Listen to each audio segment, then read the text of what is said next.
I think Arkansas, and I was one that we kind of all picked them. I think in a different sort of spot, and um, I tell you, it's talk about just being in person, right? Sometimes getting that just one-on-one players, like you really just kind of see them a little bit better than you do than the guys that just have the helmet on and they're out here doing this. But to me, man, KJ Jefferson, like he has it, right? Whatever it is, like he has it. I think just from a leadership standpoint, and I was so impressed kind of just being there and talking to him. And I'll tell you one thing too that stood out is we talked about that defense last year, right? And we know injuries were an issue. I mean, think about how much all season we talked about just the consistency wasn't there, and it felt like injuries were part of that for sure. But Sam Pittman was talking about bringing in Travis Williams, and I laughed at the quote, Chris, which I'm sure you kind of remember some of what he said, but he's like, what was it? It was something about here. I'm going to find it real quick, but he said,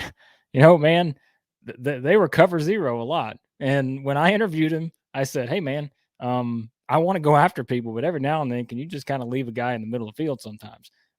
So like that kind of they're going to be aggressive, and I think that's something where if they can keep everybody healthy, that was one of the biggest questions we had, but also, Chris, we also heard the Rocket Sanders part, right? And he was asked the question, Sam Pittman brought it up, but it's like this guy's gained 10 pounds of muscle and he's faster. Like he's running faster now. And I think he was talking about kind of the ways they feel like they're going to use him in this offense now. With Dan Enos there. And so I think Arkansas is a team that, again, we all kind of talked about their maybe I don't know if you should identify them as a sleeper team or whatever wording you want to use. But if you're talking about one of those teams at the West that I think that can really, kind of jump up based off of some inconsistency last year, I was really impressed with KJ Jefferson. I think you can tell Sam Pittman felt really good about, I think he said 19 additions they brought in the transfer portal. Felt like they addressed every single need that they had, which I know coaches are going to say that sometimes. It's not always going to be the case, but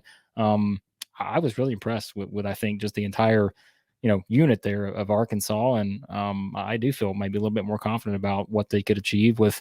Again, that it's always difficult, and Blayne, I know you can probably speak to this when you talk about just adding new coordinators, and it's there's a change there. There can be an adjustment, but I sort of feel like hey, maybe they've got the right guys here, and specifically, I think when you look at the defense, that's a big part of it. So.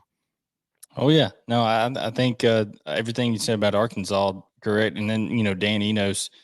I don't think Sam Pittman could have been any more effusive in his praise for Dan Enos. Yeah. I mean, he was really over the top pushing him, and I think a lot of I heard Rocket Sanders talking in an interview saying that the people were asking Rocket Sanders, "Hey, what do you think you're going to see differently out of KJ Jefferson?" And Rocket Sanders just came out and and said, "Hey, he's going to throw the football more. Like he's he's going to put it down the field more." So I think that the style is going to be a little bit more different, and it's going to look a little bit more of what KJ Jefferson could look like at the next level to show a little bit this year.